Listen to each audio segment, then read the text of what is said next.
হারলেও বাংলাদেশ, জিতলেও বাংলাদেশ।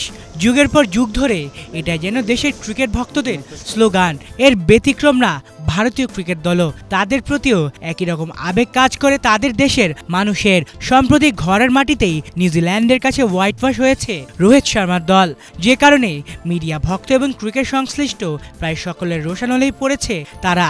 আর এতে একটু বেশি জবাবদিহির মুখে পড়েছেন ভারত অধিনায়ক রোহিত শর্মা। এমনকি তাকে নিজের অন্তঃসত্ত্বায় স্ত্রীর পাশে থাকার সুযোগটুকু দিল না ভারতীয় ক্রিকেট বোর্ড বিসিসিআই। আর কয়েকদিন পরই অজিদের বিপক্ষে টেস্ট সিরিজ খেলতে নামবে টিম ইন্ডিয়া।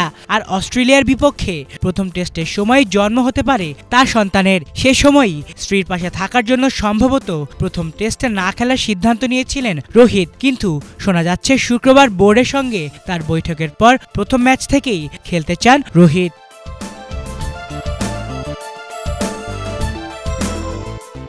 শুধু তাই না, রোহিতের এই ছুটির কথা শুনে তাকে নিয়ে বেশ সমালোচনা করেছেন সাবেক কিংবদন্তি ভারতীয় ক্রিকেটার সুনীল গাভাস্কারও।